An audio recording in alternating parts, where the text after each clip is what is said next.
the gap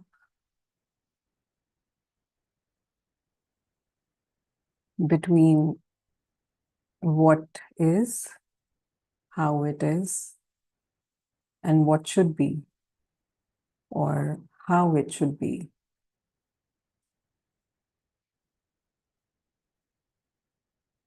That gap itself is the suffering. That gap is duality.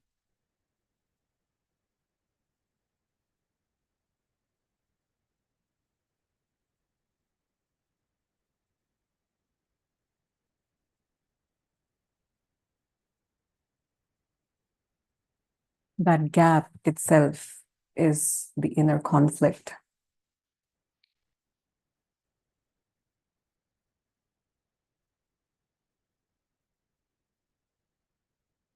It is the war that we are living in each moment.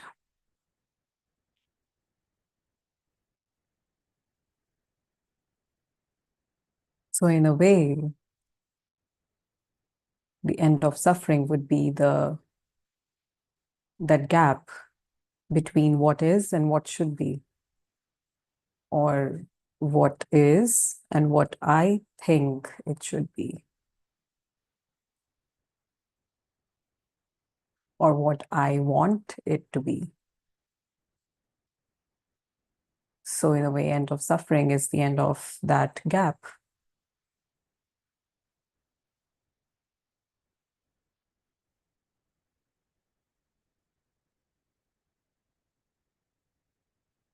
Which basically is the idea or the belief or the narrative of how it should be or what I want it to be falling away. And what remains is what is as it is.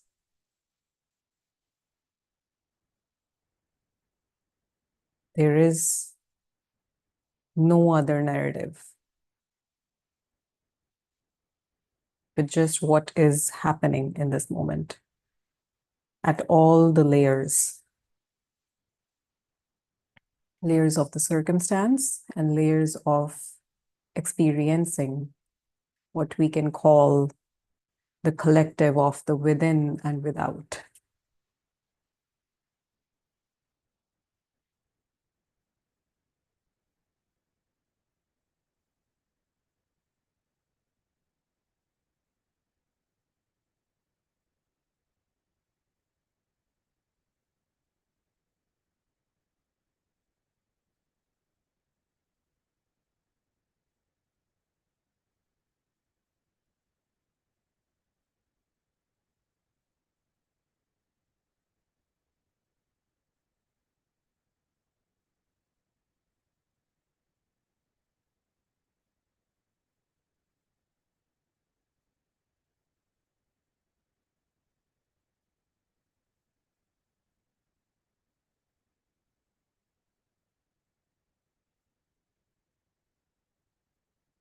So if there is a path to end of suffering, that path is really starting from what I think life should be like, or I should be, or the other should be, or enlightenment should be, starting from that point to what is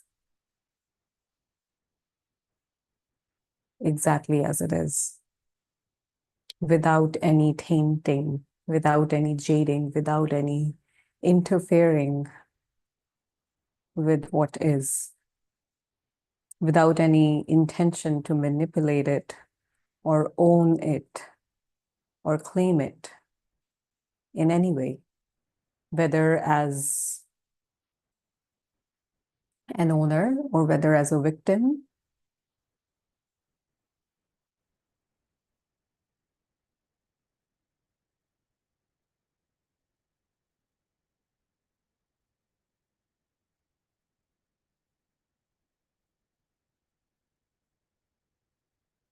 The need for what is to be different in any way is the suffering. There is nothing in the flow of life, nothing in what is that can cause suffering or that can facilitate end of suffering, no matter what the flow of life contains.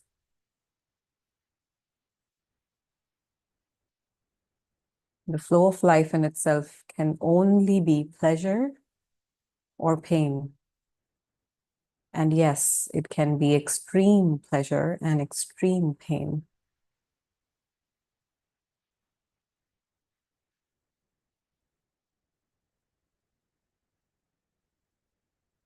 But suffering is the insistence for that pleasure to be longer or stronger, or the pain to be lighter or shorter.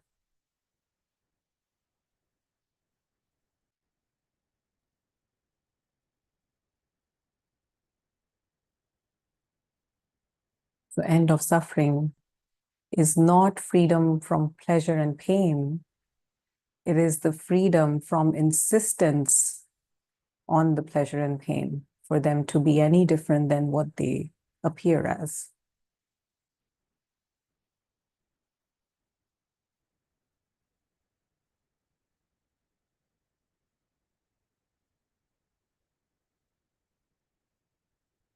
And it may take a while for us to really visualize or see that at what subtleties are we insisting. So not just only at the level of wanting a dessert or having a conversation with a loved one a little longer than they can, or hoping that this moment may never end, or resisting a pain because it's just too much. But beneath those outward layers, in every moment, we come from a place of needing to do something, needing to leave this moment.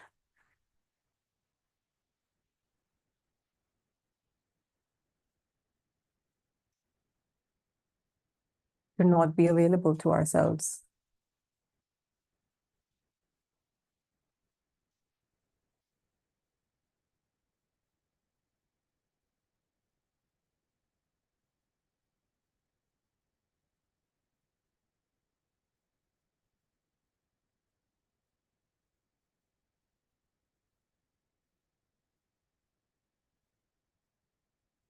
To keep dragging the things that need our attention. No, and sometimes even in the cover up of surrender, it's like, oh, I'm surrendering to this thing that's dragging. That's why I'm not going to look at it. And yet that may just be a sneaky way to avoid it, to insist on it leaving without me having to face it.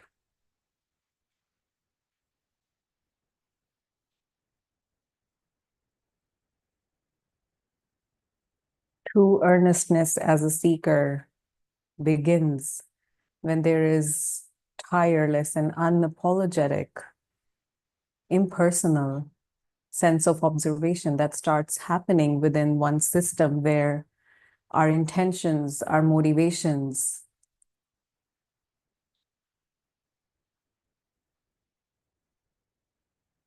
our resistances, our manipulations within the system just start showing up, and they're not taken personally as in when I see myself manipulating. It's an opportunity to see what the system is made of and made like more clearly, rather than taking it personally and getting into a shame spiral.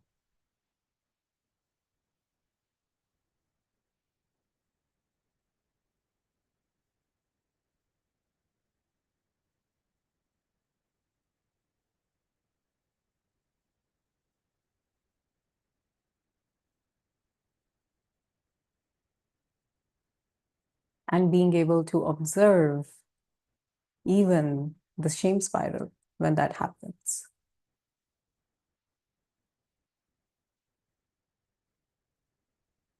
It may start as an effort, as practice, and yet the earnestness in itself is of the quality of choicelessness. There is no other way but to be aware of what is going on in the system. Whereas my actions and inactions, verbal and non-verbal cues, body language, not just towards the other, but within the forms that the system takes based on what feeling arises or what thought arises, all those intricacies are held in the space of awareness rather than being a victim or the culprit of them. Because that's what is. All those tendencies and narratives and patterns, triggers, is a part of what is. The resistance or the avoidance or the insistence comes from the place of how it should be, which also arises from a place of rejection, because what is not good enough. And hence it shouldn't be like this. It should be peaceful. It should be loving. It should be compassionate. And it is impossible to be compassionate coming from a place of rejection.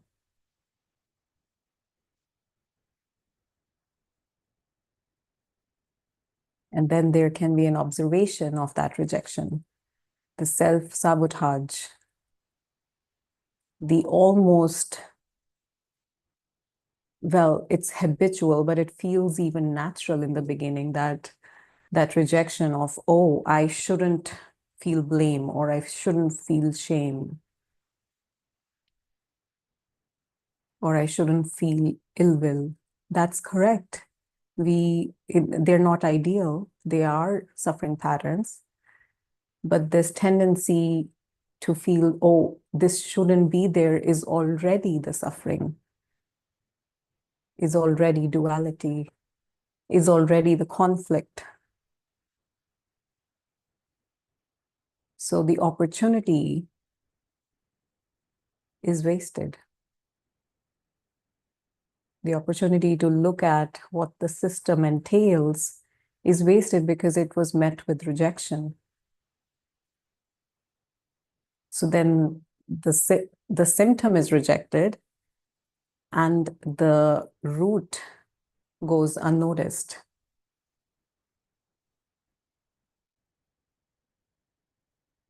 The root of that sense of lack, where what is showing up is not good enough and it needs to either go away or be fixed or be hidden or meditated upon. Anything that makes me not see it clearly would do. And in the name of spiritual practice, we are very good at doing that.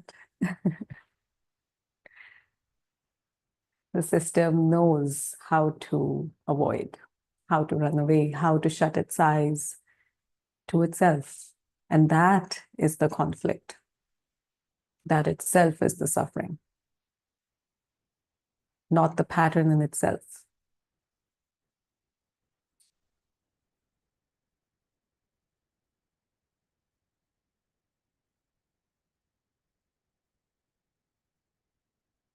So in a way, we have to come to a point where we honestly can ask ourselves, am I willing to look at myself completely? Am I even available for that?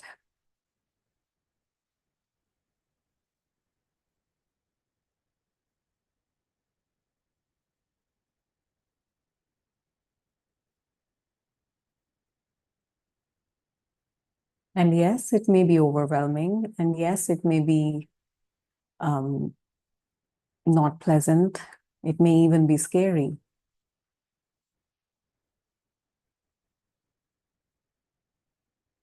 But can it be met from a place of acceptance, without rejection, without trying to change it or fix it, just being present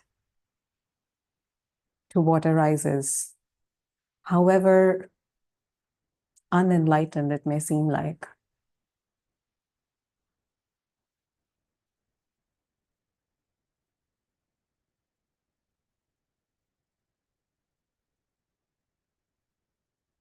And in that time, even trying to meditate it away or chant it away can be avoidance, can be an intention to not see it yet. It is so scary that I'm just gonna take refuge in the name of God or in meditation until it leaves. It's like turning our back to what is here. It's like, I'm not willing to see it. I'm just going to pretend I don't see it.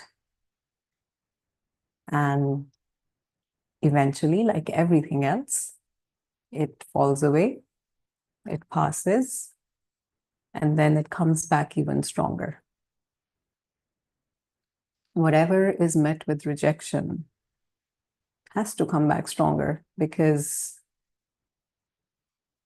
just taking an example, if someone rejects us, we have a reaction. And then if that rejection is abusive or violent, a directly proportional reaction may occur. We do retaliate stronger.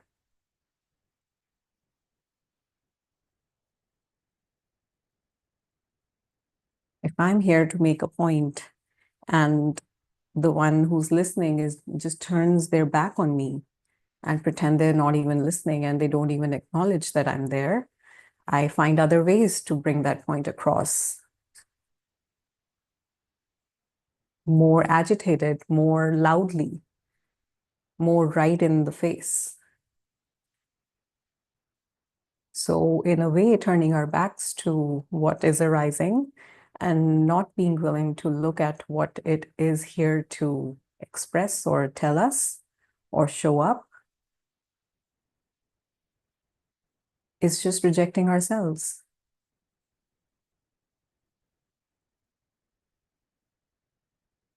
And that is the conflict. It doesn't matter who rejects us outside and who doesn't respect us or doesn't get us. All of that is just a projection of our own self-rejection. Even as a human being, let's not even go deeper than that yet. Am I willing to completely look at my good points and my bad points? Am I completely able to see what my tweaks are and where my fears lie and what am I afraid of? What are my priorities? What are my triggers? And just at a human level, if that awareness is willing to be self-aware,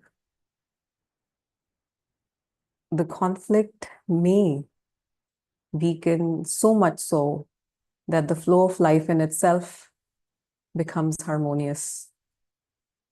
It has to.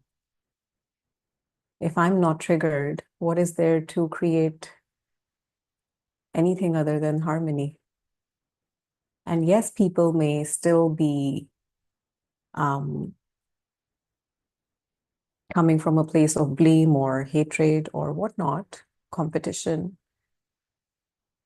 But when in here, there is no tendency of feeling rejected, because the tendency to reject myself is looked upon completely, then no matter if someone hugs me or slaps me, a reaction may come for both. And yet, there won't be a conflict. Existentially, internally, there won't be a conflict.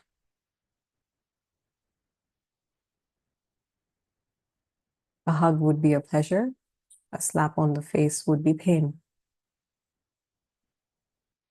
And it might even be emotional pain. There might be sadness. And yet, the insistence on it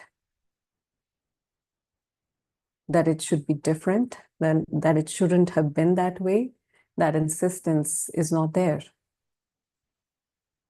The non-acceptance of what just happened or what is happening is not there. Because I don't need for what is to be different. Because nothing is missing anyway. I am complete already as I am. And that completeness grounds itself in daily living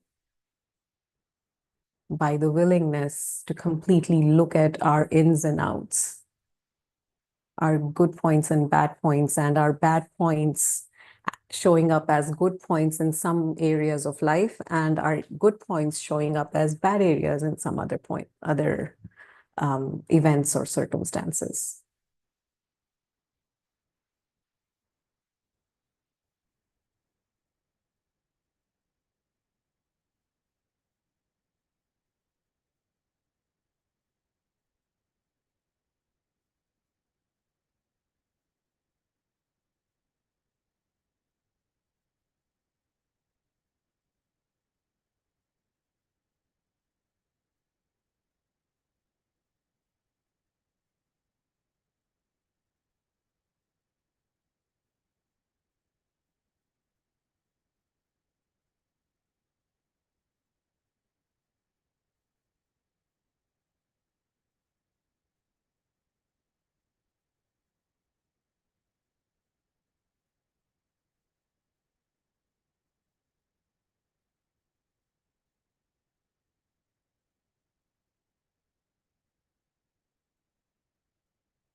What I am and what I want to be. The bigger the gap, the longer the process, seemingly. And wisdom teachings point out that what you want to be is already what is. You already are what you as the seeker are wanting to be. It's a direct pointing to that within which we are seeking, and to that which we are seeking.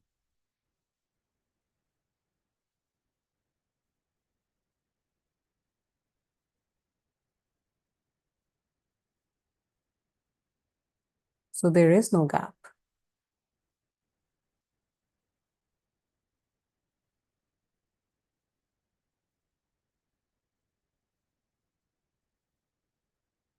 Am I willing to see that? Am I willing to be open enough to accept that what if that's already the case? That is really the case. That there's nothing to seek. And the one that is seeking, the seeking mechanism itself, is the suffering, is the gap, is the conflict.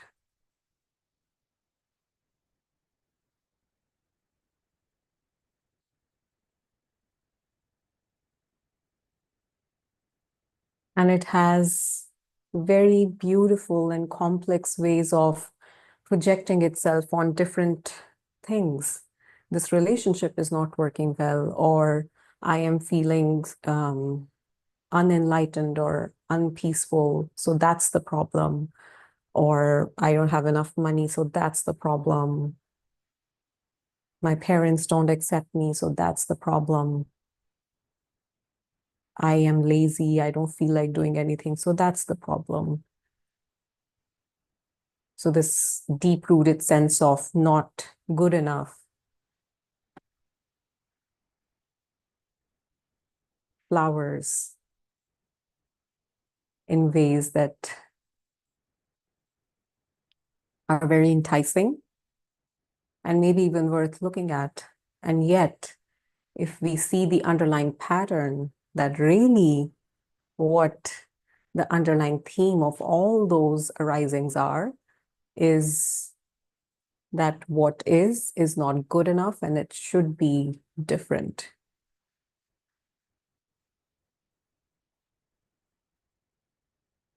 And that also comes back to what I am is not good enough and I should be different, which then emerges or evolves as the process of enlightenment, that I am not good enough as I am, and I am working on it to reach enlightenment where I will be good enough. And all of that is coming from this deep-rooted sense of lack, which in itself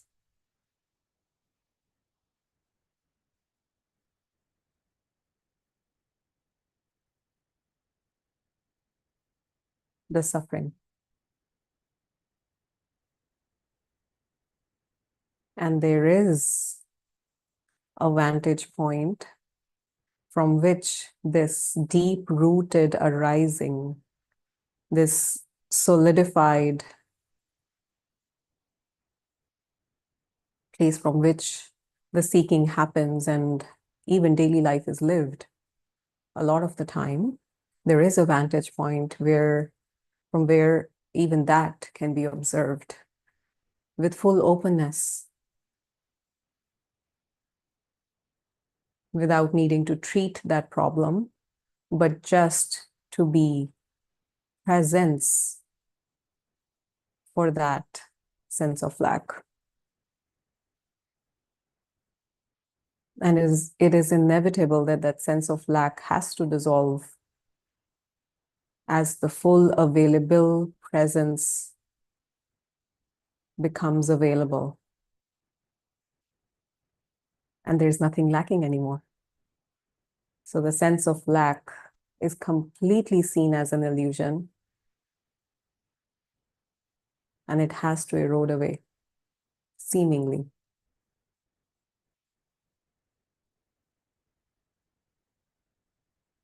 It can be momentary, it can happen in just a moment, or it can be very gradual.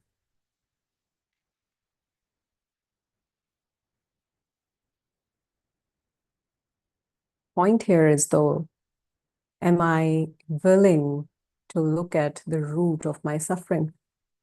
Or am I still getting some reward through suffering? Do I like suffering? Is there some sneaky subconscious reward mechanism that is going on from me feeling like a victim, or me relating to myself as a failure, or relating to myself from a place of pride? Am I really willing to look at all of that?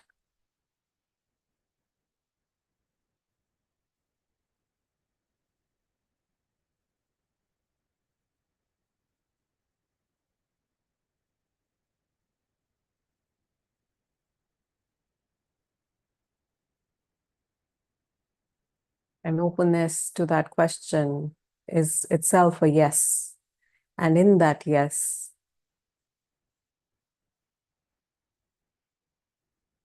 the duality, the suffering, has to show up in its full potential and eventually dissolve.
When those arisings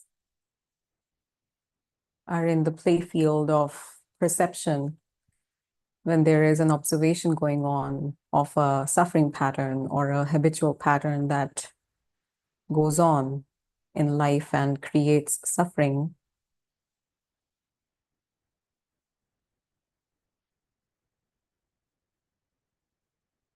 the first step would be to just be able to be present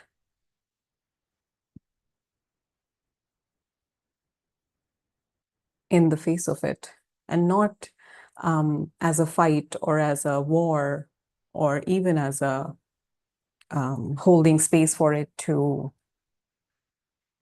be able to love it or embrace it or whatnot. There are different ways that are recommended out there, but just being present without an agenda, without any movement towards it or away from it. And if that grounding is solid enough and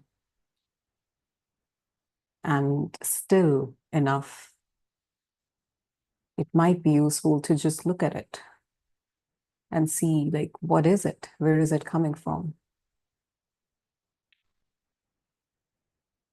Why does it do it? What's the trigger?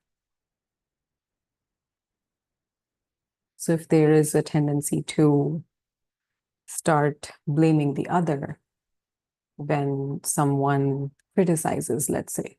So if someone criticizes me, I tend to feel offended or take it personally, and then I start blurting out blames towards the other. Well, they tell me, oh, Gurleen, this thing that you do, um, you should do it that way because the way you do it is not optimum, let's say. And if that's taken personally in my system, I will get offended and I will be like, well, look at what you do. You do that way and you do that way. Don't tell me what to do. And if there is that tendency to be able to observe all of that from a non-insistent place where there's no insistence on making it better or fueling it.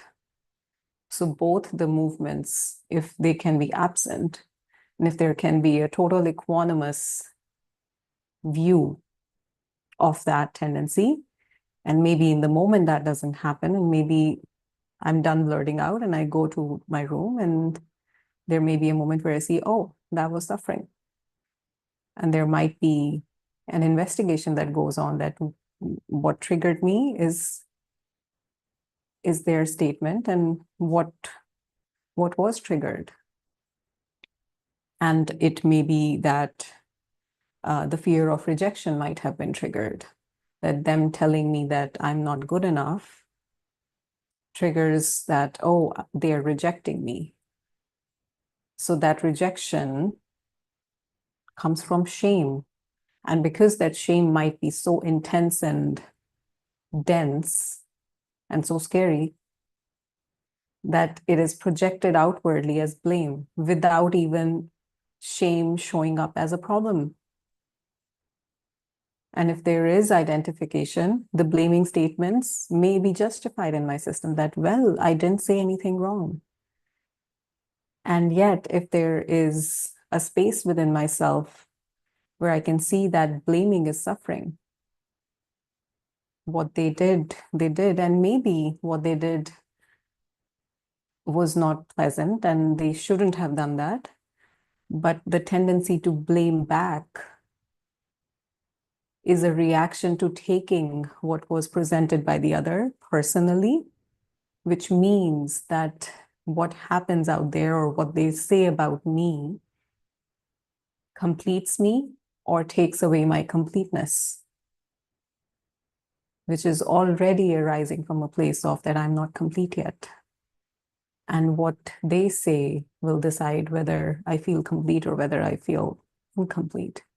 And because they triggered or they made me feel that I'm incomplete, because there is still a belief that my completeness and incompleteness is to come from out there. So it is taken personally, and then an attack happens. Because you attack me, I attack you back. You attack me with a needle, and I attack you back with a knife.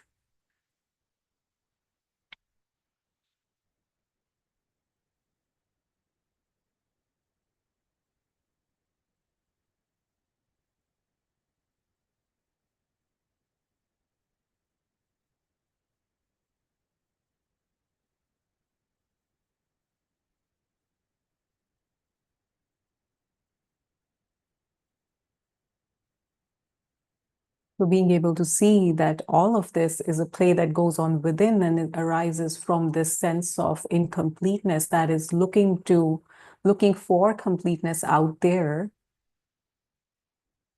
That is the root of suffering, and not what the other person said or didn't say.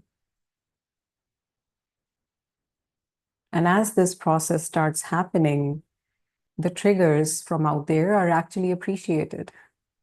And we start feeling grateful for the people who trigger us, or for the things, the events that bring up suffering, because, oh, wow, I can look at it now.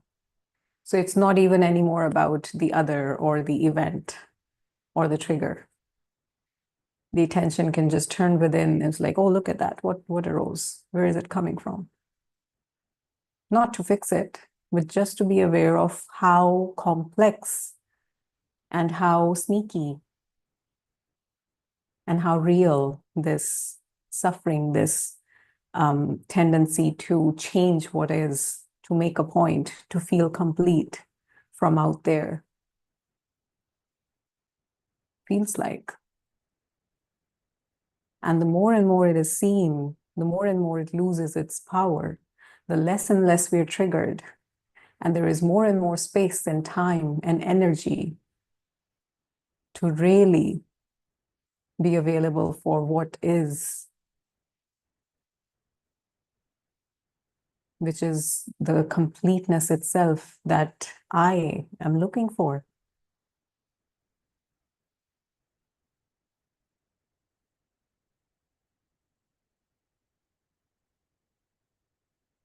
That which is not bound to birth and death. That which is not bound to pleasure and pain. That is untouched by any sickness, any conflict, any pain, any pleasure.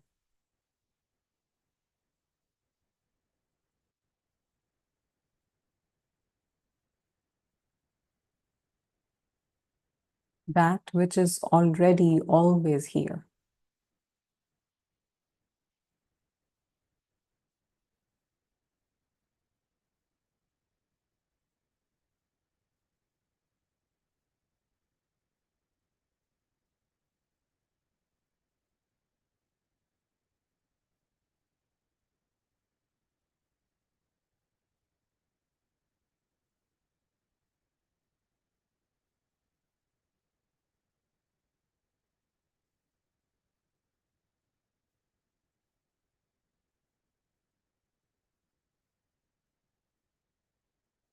This is one way to use the content of experience, the content of flow of life, to loosen the content itself, which still has suffering. And the more and more loosening takes place, there's more and more space for the spaceless, the boundaryless, the formless you.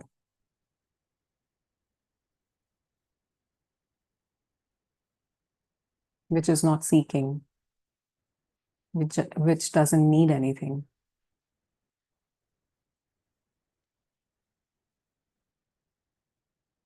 Which can relate to life from a place of compassion and wisdom, service.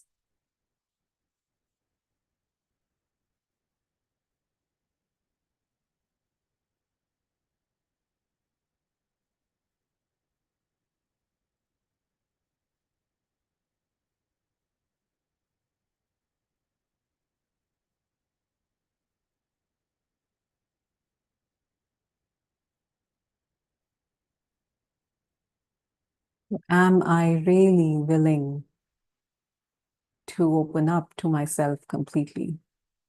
Am I really willing to look at the whole of myself, all the layers? Or am I still interested in running away or avoiding or insisting on what I see within myself?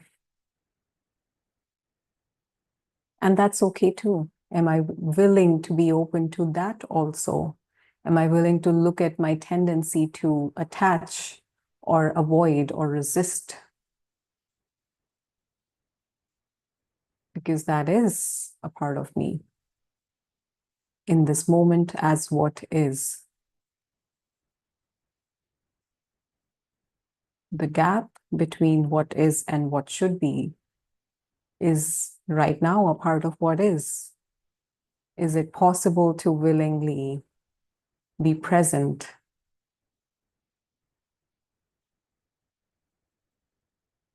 as that is the case and not insist on it, in this case, which is the gap between what is and what should be, to be any different?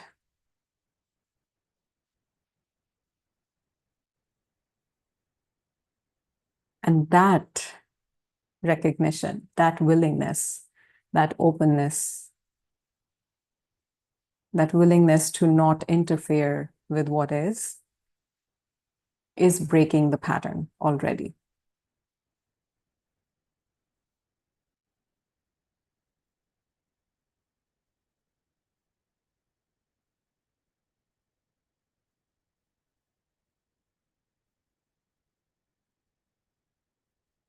The pattern doesn't break from effort or practice.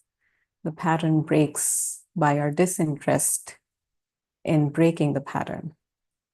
And that's the paradox. That is the counterintuitive nature of what may happen. It is totally opposite to what we know and how we know to live life.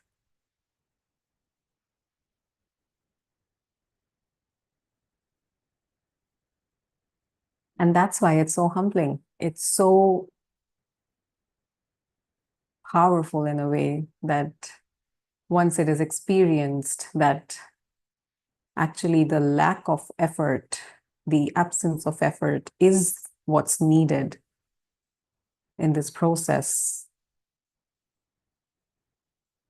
There is no other option but to just bow down to what is and let it unravel. Not from a place of being defeated, but from a place of humility and recognition that, oh, I've been I've been doing the wrong thing all along, or I've been looking in the wrong place all along. I've been working too hard all along when I didn't even need to move a finger. And that's why they say life takes care of life. This pointing really is pointing to help us see that actually I don't need to do anything. I just need to be here. That's it. And even that I cannot do. It happens or it doesn't.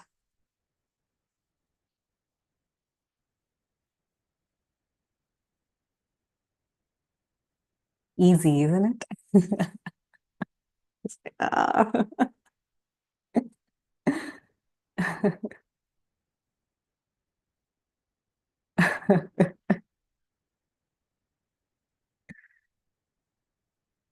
Before I open up the space for questions, comments, conversations,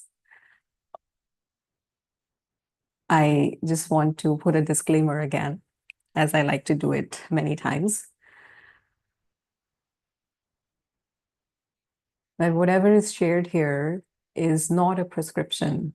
It's not a suggestion of what you should do. It is merely a description of what may happen.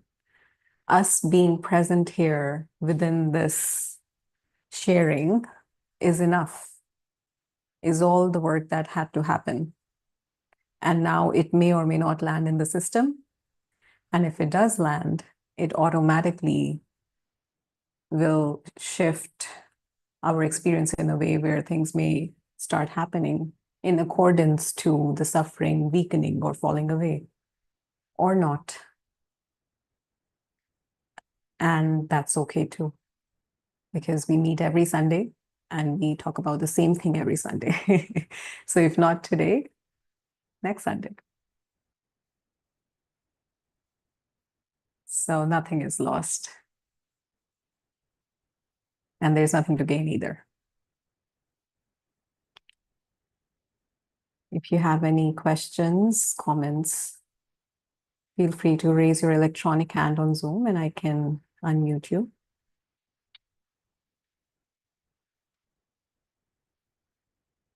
Ranko.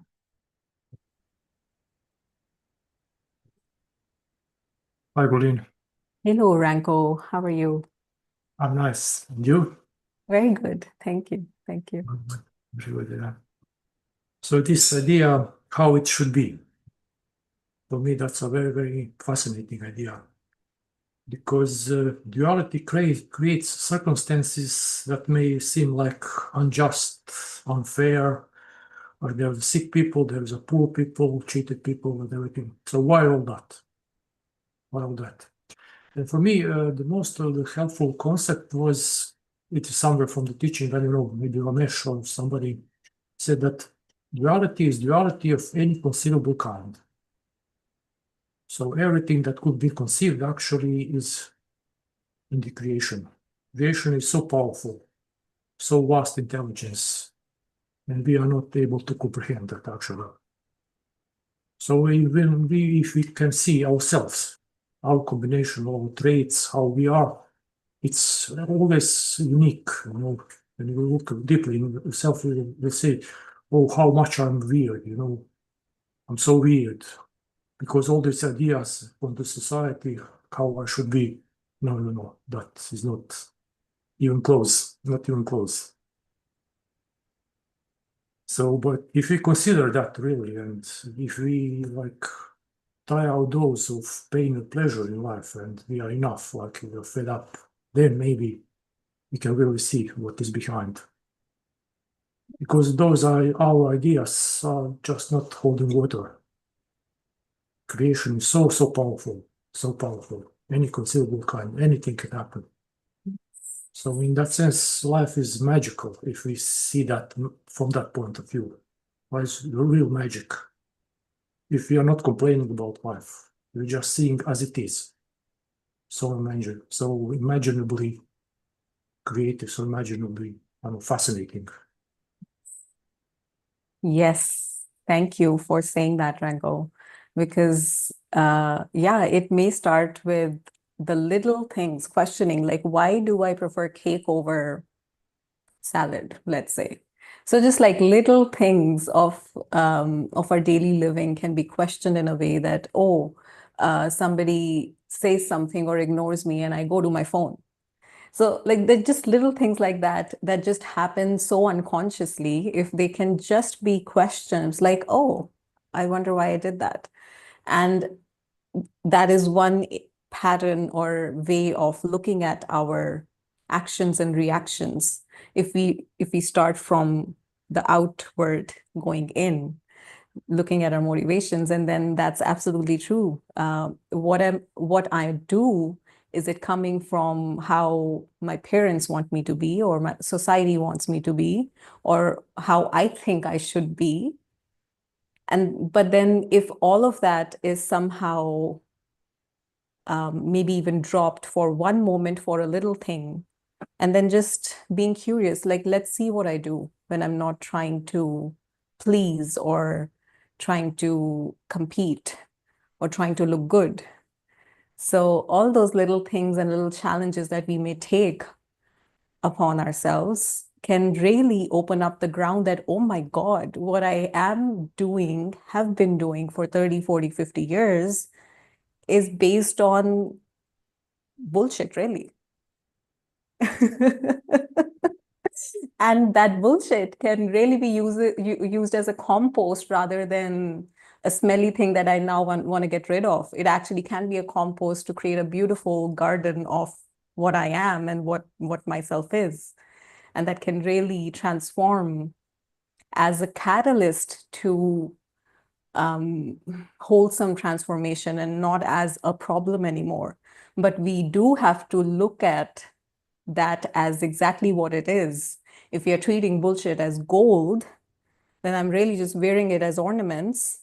But its purpose is to be put in the ground and then water it, let sun do its thing, and a beautiful tree to come out of it. So yes, I totally agree. It is fascinating. And the way life has the tendency of making us believe that, oh, I've got it. And then it just comes in little ways. It's like, oh, no, not yet. And when it happens enough times, by God's grace, I hope we're fortunate enough that it's not too many times. But when it happens enough times, it is undeniable to see, whether happily or as a defeat, that, you know what, there is no way to get it. I can never have all my ducks in a row because I don't own the ducks and there is no row. Because I may think they're in a row now and the definition of a row changes or a new duck comes. it's it's a never going pursuit. Yeah. That happens much more simply from a place of surrender and a place of humility rather than, oh, I need to figure this out. Yeah. So also this acceptance is also kind of intelligence of life, actually. And it develops little by little, after we are just going through all those pleasures and pains, and we see that any kind of other attitude is just futile. Yes. But it's also happening. It's also happening. We can't produce that. It will happen at some point. I agree.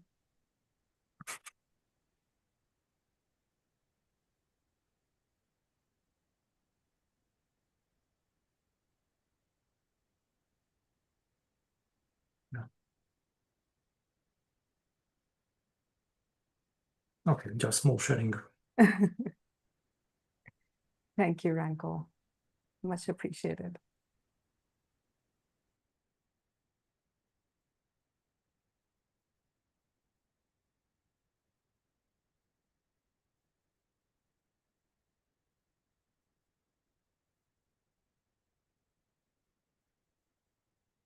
What Ranko shared kind of reminded me of something else that was shared in another talk. And it becomes a very useful pointer sometimes, that life is not about me. I'm not the central figure of this flow of life. I'm just this teeny tiny storyline going about, unraveling about as life is flowing as this big flux of movement that includes billions of stories, and who knows, maybe more than that.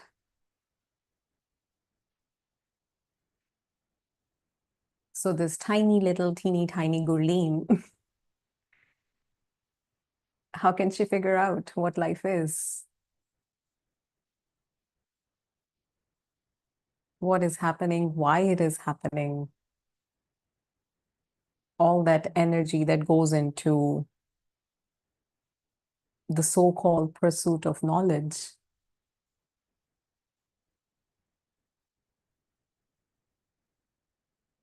The actual knowledge is the knowledge that it cannot be known.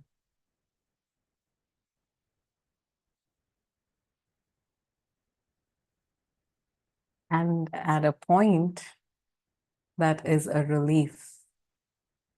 That is a weight off our shoulders that, oh, it cannot be known. in the same way that I'm not the doer. I'm just an instrument with this particularly unique genes and up-to-date conditioning that is acting about, thinking about, feeling about in the flow of life. And just like this instrument was born, this instrument will die, and that acting about and thinking about and feeling about for this instrument will end.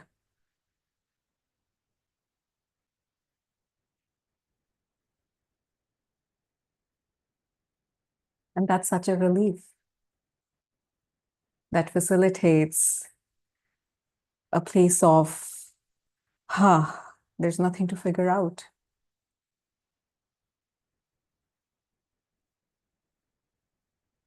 And from that place, all the figuring out can happen.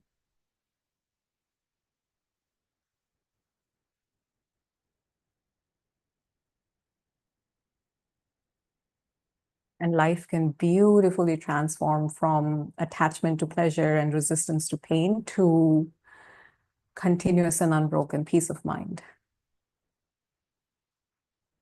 in the face of those same pleasures and pains.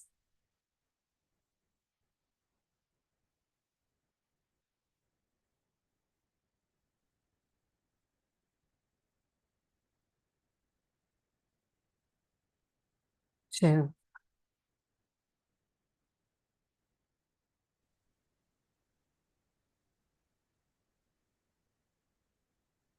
Hi, Gurdeep. Hello, Shiv. How are you? This is my hand.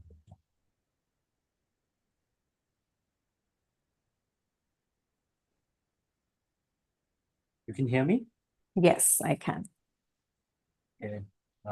What you just now shared after rank was that got me feeling like I also need to share, because before that I was feeling something about how it can become so self-obsessive all the time, just noticing why I'm doing this, how it's happening, and trying to get to the root of it and unplanting it, and for a while it can get really tiring also. It's like how much of this is there, and how much of this it seems like some inner child hearing, inner work, all that stuff, no? Psychological stuff, it seems like that. And somehow I've been engaging ChatGPT on such themes. And after a point, I get like, no, I'm done with this. I don't want to see more. And I wanted to delve deeper into what you were saying. Like when you say to be with what is, and it stops at just that, is it? It's not so much more figuring out or something you were talking about just now. Does it stop at just that, or is there some subtle intent? Like, because so much in science also, like in schooling, what we're taught things so that we can change things. Like we're taught the nature of reality, about the nature of the world, the laws of physics, etc., etc. So that one day, once we figure this all out, we can manipulate it in a way so that things are ideal. And somewhere I think that feeds into this trying to figure out about why I'm doing these things, what are the underlying intent, and some psychological theories and YouTube and ChatGPT, and there's so much. There's a whole entire encyclopedia of people trying to do all this, and it becomes somewhat obsessive and very tiring. Like, oh my God, there's just no end to this. I want to ask you. That's a great question, Shiv. Yes, when it starts happening, it does feel like that a Pandora's box has opened. It's like, oh my God, that's why I was running away from it, because there's just too much. And yes, it is bound to be dense and a lot of suffering energy, really. And to be with what is, in language, it has to be said like that. But more accurately, what that can be pointed as is to be what is. So the with implies that there is a separation between what is and something that is being with what is. But more accurately, it is to be what is. and there is no space for what should be anymore. So the what should be is just not there. There's only what is. I And want to dig. Mhm, I want to dig deeper into this because before, when you were saying no, mhm. I made sense of it in this way. It is to be present with what is. So I had this question also that there is something which can be present with what is and try to escape it. And what is this one? Is that a doer? Is that separate from me? What is that?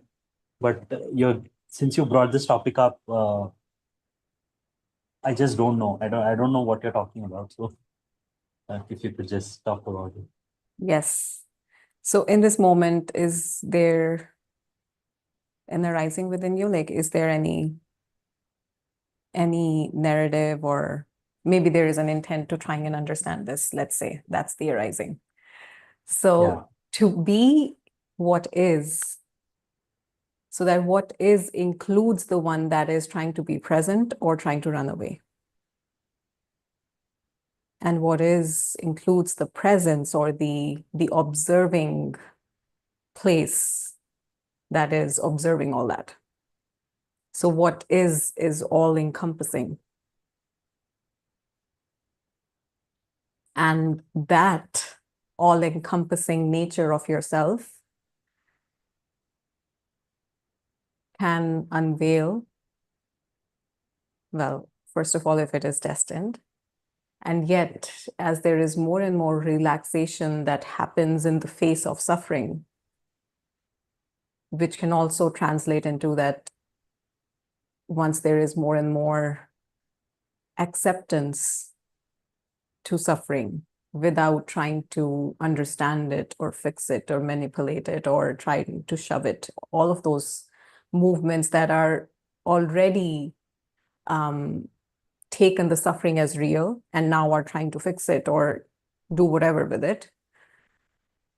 If that energy is loosened up and less engaging in the suffering, with that relaxation and loosening up, the what is can be perceived as that which includes everything, which is everything, and which already is complete. And from that completeness, everything is allowed. So to be with what is, in this sense, what is really said is to be with what is meaning the content, the experience. But to be the being happens as what is.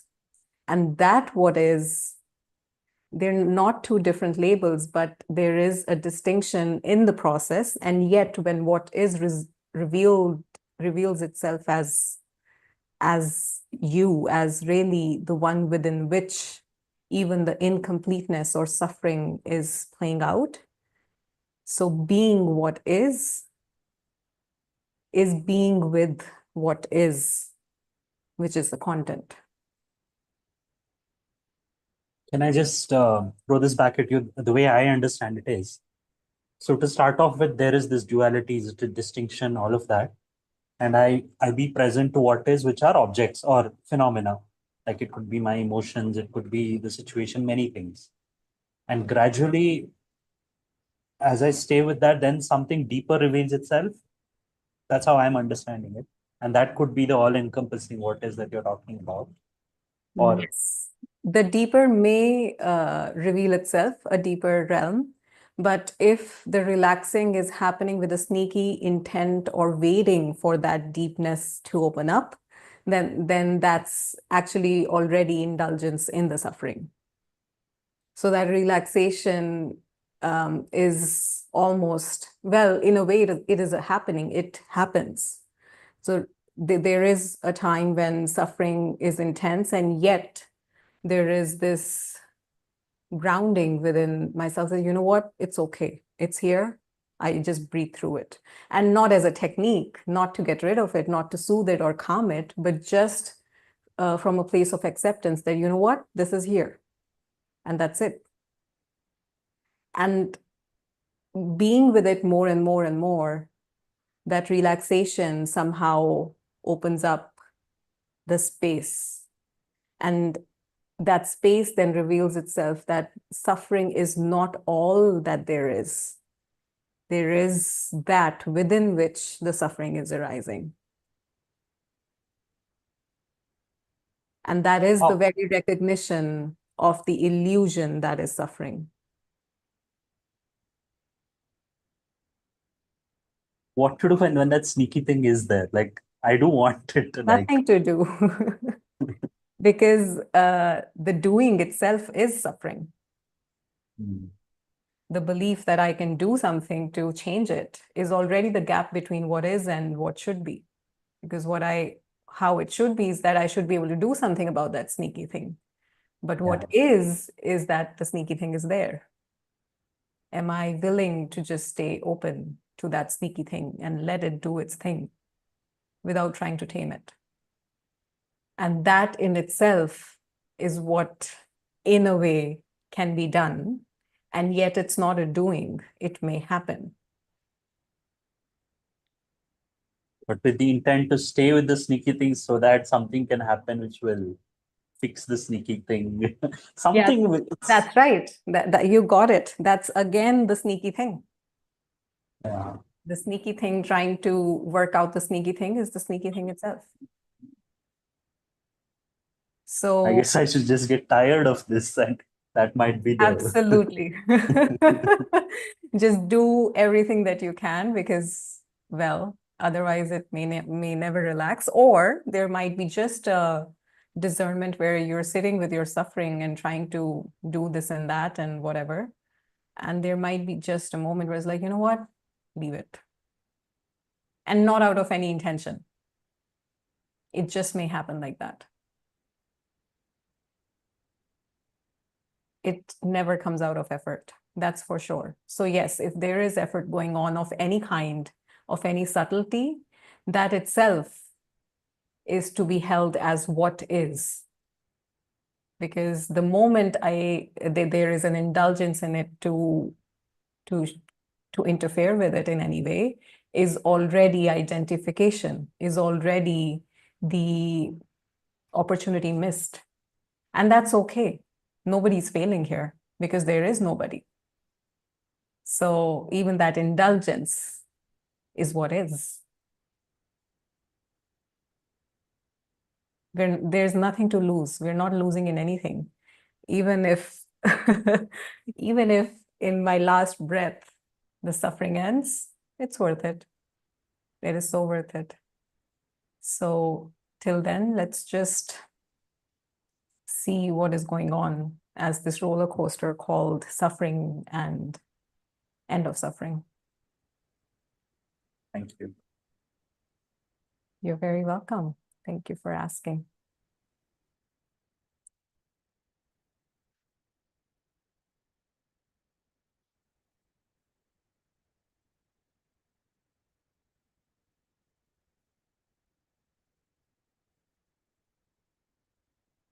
In this moment, there is this openness which is available, which is here. Whether there is frustration or boredom or excitement, joy, peace, suffering, sadness, shame, whatever may be here in this moment,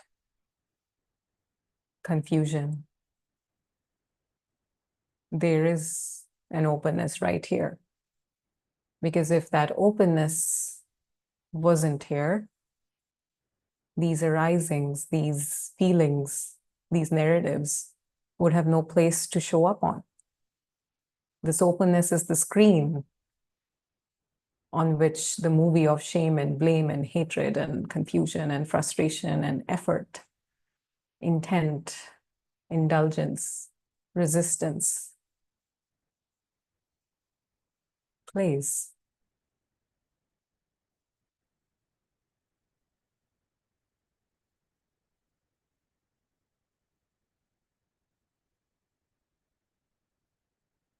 And this is the screen on which the one trying to get rid of all these plays is also playing on.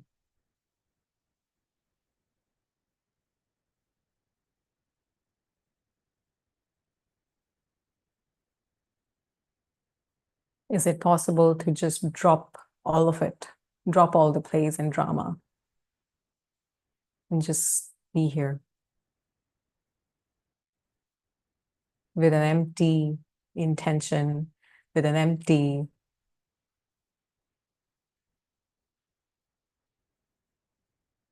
attitude in a way, where there is a knowing that I really don't know what needs to happen. I really don't know who am I. And I really don't know the one that doesn't know. And I don't know what is there to know.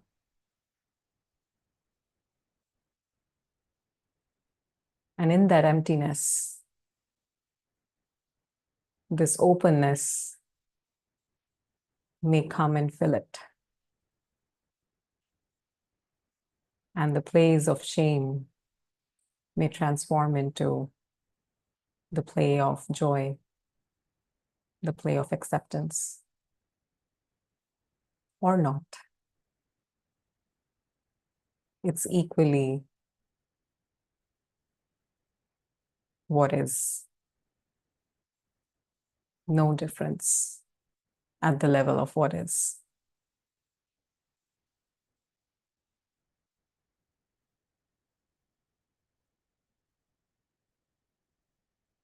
Thank you for listening. Thank you for your sharings and questions. Thank you for another Sunday of togetherness.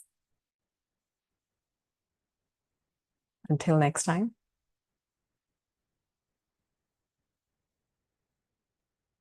Love you all.